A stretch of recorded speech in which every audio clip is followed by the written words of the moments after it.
I think you create your own purpose in a way. What makes you feel alive is definitely what your purpose is. And yeah, I've definitely found mine or created mine because when I do what I do, it never feels like work. Yeah, and it gives me actually energy, which is funny because it actually takes so much out of you. I've been a sportsman all my life, so it's what I do. And in the beginning was definitely I think it was like a coping mechanism for me. And then after a while it became my freedom, where sport is the only moment where I don't have my wheelchair with me. It's the only moment that I don't need help with certain things. And it's the only moment that I can actually be normal again. I can see the way people looked at me when I was in a hospital bed, paralyzed, and that moment that people look at you and they think like, oh shame, what happened and stuff. And I think the Ironman is, for me, it's just actually showing people that I'm very alive and I'm well, and I live a very active life, and it's almost like proving something to myself, and also just showing my mom and my dad and my siblings that they haven't lost anyone and they've actually gained so much more.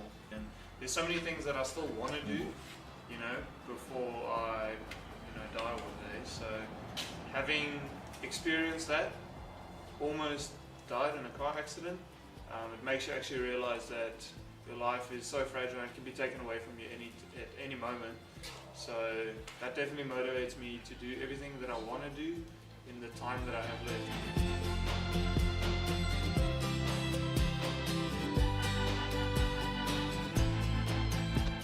Hey guys, welcome to What Is Your Feel Good Show. It's Open Studio. You're in Cape Town TV. As always, I'm your host for today's show. My name is Danny Cambo.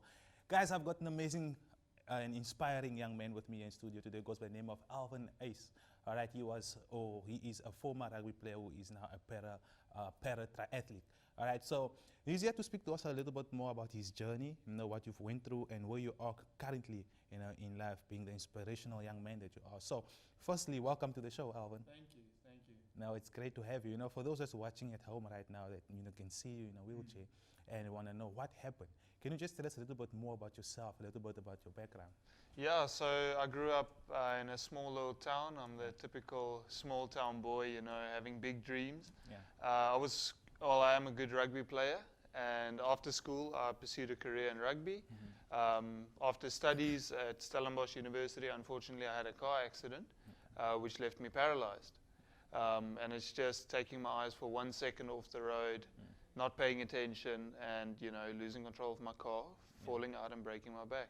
Wow. Yeah, waking up next to the road and being paralyzed. Wow. Yeah, that's how quick it happens. And Yeah. how long ago was this? December will be 5 years, eh? Wow. Yeah, it actually feels like a lifetime, but 5 years is very short. Yeah. Yeah. And how has that experience been like for you? Oh, it's actually the most humbling and amazing journey obviously haven't experienced anything like this in my life, but it's life-changing. Even if I start walking tomorrow again, I'll never be the same person. Wow. Ever again. Yeah, Just mentally what you go through and how your mind changes it's incredible. It can either serve you or it can destroy you. But it's definitely serving me well. Wow, Yeah. I can see that. You're making the most out of it, and Absolutely. for something so tragic to happen, and you're taking a positive approach to it, it means you must have had a really good support system. So, how has your family reacted to this incident, and how is the support towards you from then up until now? Well, to be honest, I think it will always be a difficult thing for close friends and family and people that knew me before my accident, which is a complete different person to who I am today, actually. But they've always been there for me, though. Yeah. They've never left my side from day one. Wow. I think we actually just grew closer together. Wow. Yeah. And you mentioned earlier on that you loved rugby, and Absolutely. you're a very good rugby player. You mentioned, yeah. And to have that life change, that switch of life within a matter of seconds, your life has gone from being this person to this person. So how has that been like for you? Having to leave rugby and it's not a choice. I think that was the most difficult thing, letting go of the old and embracing something new. Yeah. it's something that I battle with till today even. You know, some days you'll look at photos and stuff and you'll reminisce about it. You'll think back, and it is tough to look at it. But in the bigger scheme of things, you must also realize that you're in a new chapter of your life. Yeah. And to embrace that fully, you need to let go of the old stuff. Yeah. Wow. So we're speaking about, you know, what happened before the accident, what happened after the accident. Yeah. But that moment when you open your eyes and you found yourself in hospital, or when you heard that you'll never be able to walk again, or you'll never be able to play rugby again, that moment in particular, how was that moment for you? It's scary as hell, Yeah. to be honest. Yeah. I woke up next to the side of the road. Didn't settle in just yet. You think it's shock, and you're just trying to fight for your life at that stage. You're not thinking about going forward. Yeah. In hospital, that's when you start thinking about, okay, what's next? And that's scary. Because I remember telling my dad that I'm not sure I can do this. I'm not sure I can live a life in a wheelchair. I mean, what kind of mercy is that, being saved from a car accident, being paralyzed? Yeah. Why didn't you just die that day? Cool. Yeah. So it's some very dark places that you go in those times. Yeah. And I mean, it plays with you mentally as well. You know, absolutely. because you have to adjust now. You have to start a new life, so to speak. You have to learn now how to walk without having legs, so to speak. You know, how to move around without having legs. And you said your family had a good support structure, which was physical. You could feel that they're helping you. But what was your mental state like? Yeah, well, most things in life, when it happens to you, you usually have a choice what you can do. When something like this happens, you don't have a choice. Yeah. You can't turn back the clock. You can't make it go away. Yeah. So it's either, well, you have to face it, and then obviously when you face it, then there's also two options. You know, one, you give it a go and you try and make it work, and the other one is just by giving up. And to be honest, I don't think I ever saw, you know, the latter. Yeah. I don't think I ever thought about just giving up because I was so competitive and I'm into sports. Yeah. I'm not saying it was easy. Okay. So we But Cool. all that I'm saying is I just saw one path. Yeah. Yeah. So we're just going to take a short break, Alwyn, for those that's watching at home. The guys, whoever's watching at home now that have gone through the same experience, I urge you that you please sit tight and learn how this young man has turned his life around. So see you after the break. All right, guys, welcome back. If you just tuned in, you're watching Open Studio on Cape Town TV. I'm your host for today's show. My name is Danny Kambo. Like we mentioned earlier on in the show, we've got a bit of a more sensitive side. We've taken a bit of a sensitive side to Open Studio today. We've got Alwyn Uys with us in studio today, who is more of an inspiration rather than a, what can I say, something that just happens, a by the way thing. I don't know. I see you more of an inspirational person. And grateful to have you in studio today because, Thanks. you know, we spoke about how, you know, you got to the position where you are now. What happened that you got in a wheelchair? And for those that tune in, you mentioned that you had a car accident, you know, and then you were a rugby player or a person that loved to play rugby. And your life basically had to change almost immediately from that moment, you know, going from walking to being in a wheelchair, you know, from walking to being paralyzed. And, you know, you mentioned your mental state at that moment. Now, something that amazes me is that you've turned your life around. And like you mentioned, you're more of a competitive person. You've got a never say die spirit. And now you are doing the triathlon. Yeah. You're a triathlete. That's so right. what triggered you to decide, okay, I'm going to go into these codes when you were because I mean rugby and that is totally different. You know, It's completely different. Yeah, so just to make it clear that it was never a smooth transition. Yeah. You know, just because you were active and you loved sport before and you have this accident, it's not a smooth transition. It took years to actually get there mentally, you know, make the transition. Also, your body needs to adapt. But why I got into triathlon is because of the community, actually. Okay. And because I can compete with my friends. And that meant a lot to me because I'm someone that comes from a team sport. Triathlon is an individual sport, but I was able to cycle and swim and go running with my friends. Okay. And that's actually when I got into that, I actually, when I look at the Ironman, it's one of the biggest challenges that there is for any person. Yeah. And when I kind of like overcame paralysis mentally, you kind of get addicted to, a challenge and testing yourself and see how far you can go. Yeah. So that's when I decided, but I have to give this a go. I really want to do it. Yeah. And it's been something I always wanted to do before my accident. And because I had the accident, my whole morality, perspective has shifted. So I know how fragile life is. I know how quickly it can be taken away from me. Yeah. And I'm grateful for what I still have, and I'm going to use what I still have to achieve all that I want to achieve. Wow. Because tomorrow it can all be away, it can just be taken away from you. And you don't realize that if you haven't been through something like this, unfortunately. And that's what I love speaking about, is actually just making people, wake up and not just cruising through life. Wow. That you only have one shot. Yeah. Yeah. I mean, and you mentioned earlier on that the transition, it wasn't an easy thing. And not. You could go swimming and running and all these things with your friends. And, I'm just thinking of that. And it was mentioned also earlier on in a show that, sometimes somebody that is, I wouldn't say disabled or less capable, are actually made disabled by people around them, because they label you as disabled. But if you can get out there and do something, you are no more disabled. You are able to a certain extent. That's how I see it. Yeah. The same thing with you. And you are actually taking it to a next level. You're doing the Ironman. So can you tell us about the Ironman? It's not that flying thing with stuff coming like fire out of your hands. No. Yeah, so it's like the ultimate endurance race. So it's a triathlon consisting of, I've only done the half Ironman. Okay. So next year I want to do the full Ironman. So we're busy training for that, getting ready for it. And I'll be honest with you, the biggest thing is the mental shift that I had to make. Yeah. Almost like believing that you can actually do that. And the full one consists of 3.8 kilometers swim in the ocean, 180 Ks on the bike, and a marathon run afterwards. Wow. Yeah. So and that takes a lot from your upper body strength if your arms has to carry you through and pull you through. So how do you prepare for these things? Well, I'm very fortunate to have probably the best coaches in the country, and it's a whole team that I work with. So it's a Stellenbosch triathlon squad, Mike Postumus, which is in sports science here in Cape Town, and then also Rob Evans, which is my biokineticist. So all of them work together because you can only use your upper body. You're so prone for injuries. Yeah. You can so easily overdo it. Where a normal person would have their whole body to spread the load of training and everything. Yes.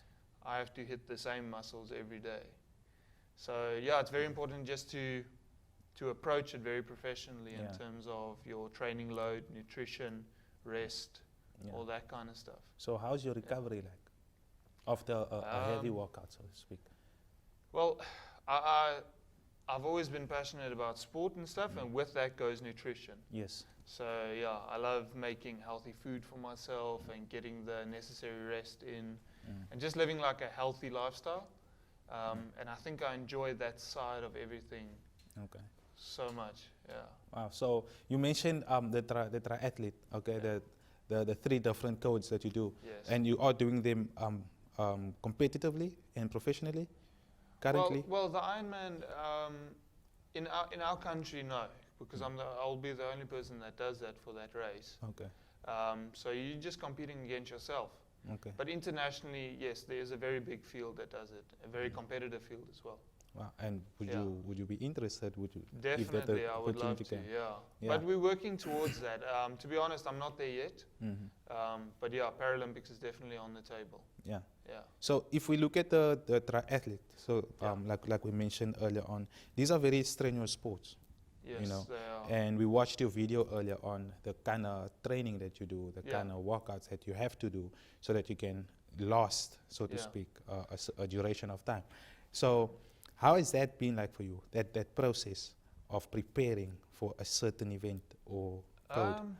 I kind of enjoy it, just because I love training and testing myself and getting better.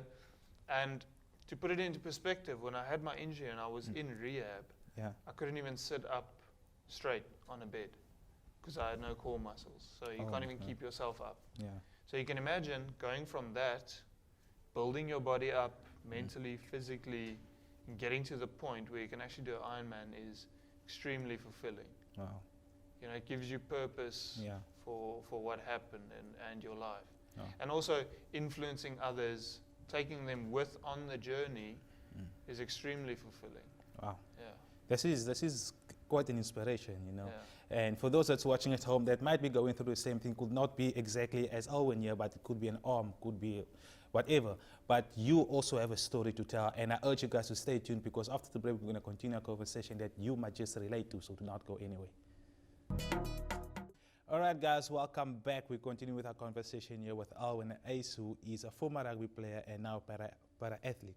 Okay, so just to continue our conversation, Alwyn, we spoke a little bit more about your history, what happened, why you are where you are today, and also your aspiring, you know, talent, so to speak, and your urge to want to work hard and improve yourself. Yeah. So, besides the triathlon, besides the Ironman, what else is in store for Alwyn Uys?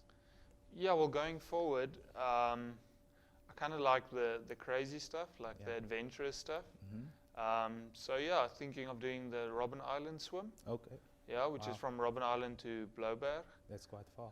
Yeah, it's about an 8K open water swim. Many people have done it before and stuff, but I don't know, that kind of intrigues me. Eh? How Yeah. far currently?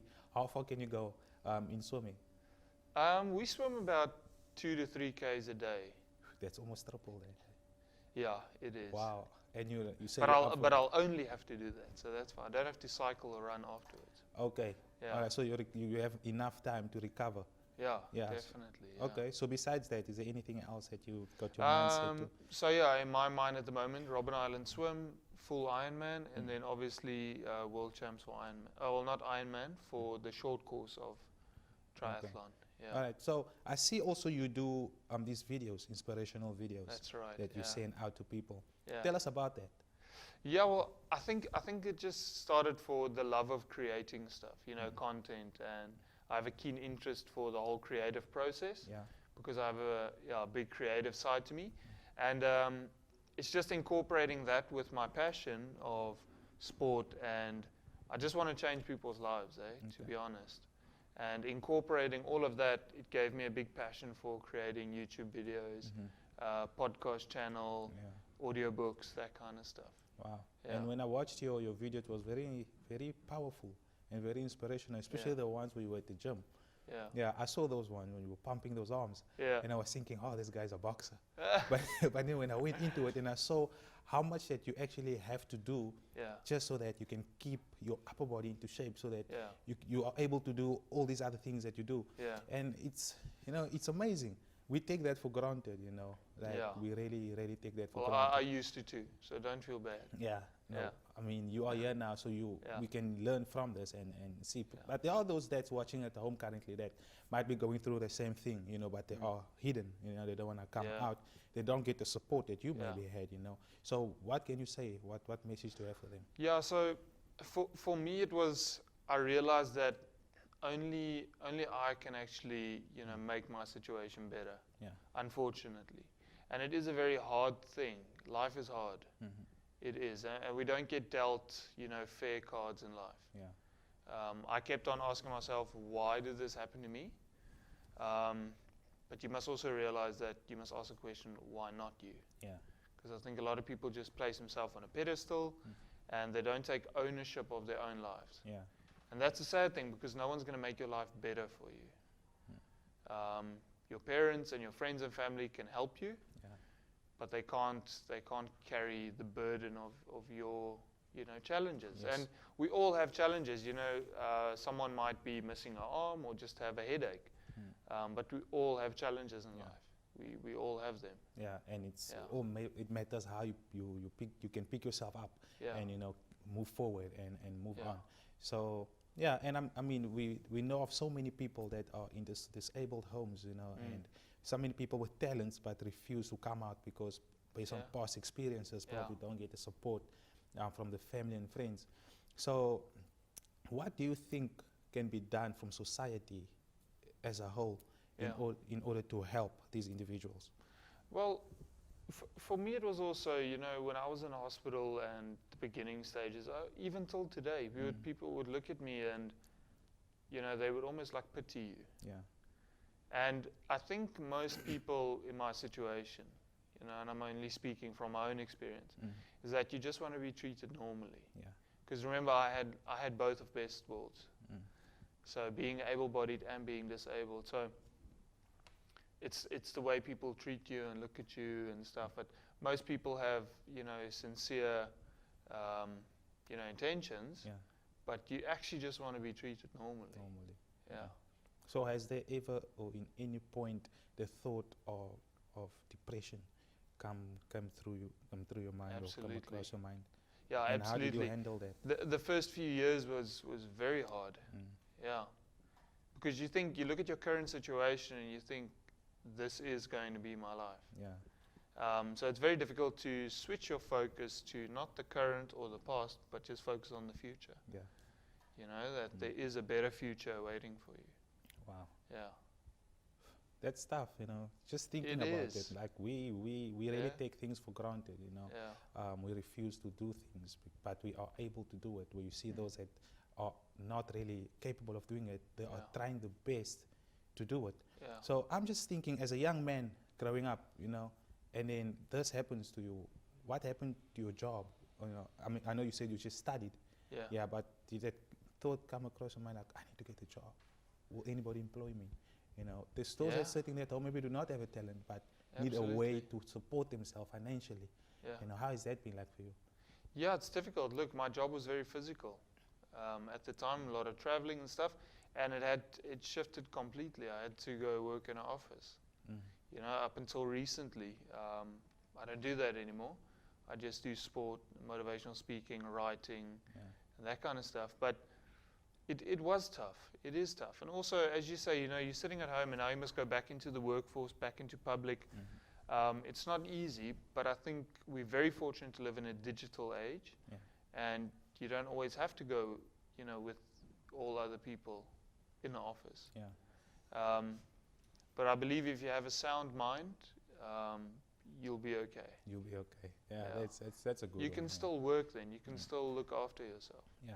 So for those that's currently watching and they want to get a hold of your videos, you know, or want you to come, you know, speak at an event or a school, how can they go about that? I would say probably the best place is my website because everything streams from there. Okay. It's just alwynuys.com.